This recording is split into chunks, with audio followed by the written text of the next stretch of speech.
سلام يا سلام يا سلام. ما كان يا سلام.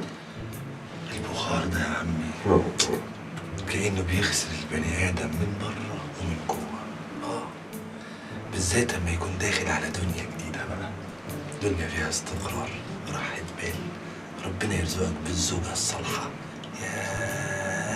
يا سلام يا سلام يا سلام يا سلام يا سلام.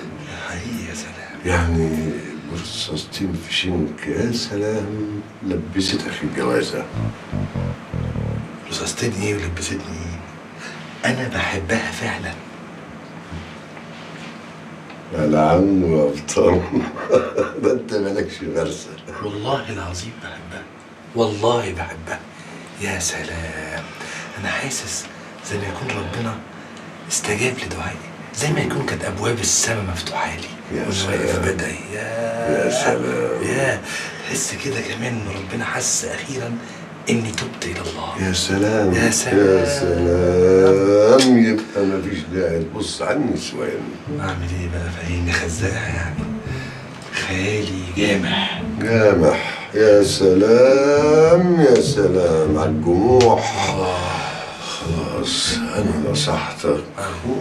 طبعا انك عمي وانا ابن اخوك ويهمني انصحك والزمك حته شمال تسخن بيها بالفرح. انسى نصايحك اللي مبوظالي كل جوازاتي دي، ارحمني منها بقى، علشان انا في مصيبه وانت مش حاسس بيها. مصيبتي تاني.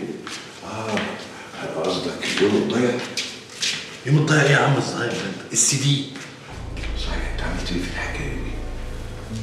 عامل ايه يعني؟ اديني مستني لما يكلموني. وهم لسه بيكلموك؟ هيكلموني ازاي يا عمي وتليفوني كان مقفول؟ انت ليه كنت قافل تليفونك؟ الله خش عليا في الكنافه خش. ايه يا عمي، انا كنت قافل التليفون عشان اخلص الجوازه الاول وبعدين ابقى افتحه فوق لهم. طيب قول لي، هو انت كنت بتعمل ايه بالظبط في السي دي؟ فضايح.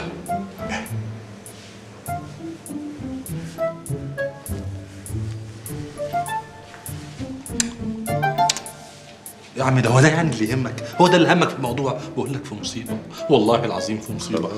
خلاص لقيت لك الحل. والنبي عارف لو السي دي ده وقع في ايد العروسه؟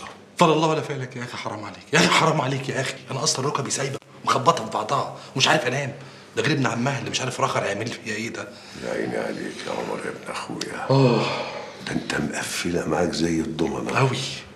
عارف التوتر اللي انت فيه ده لوحده توبه. فضل الله ولا فعلك يا اخي، فضل الله ولا فعلك. يا رب يكونوا عرفوا يوصلوا لحاجه. هما مين؟ كنافه ايه؟ ده في المهلبيه، مهلبيه.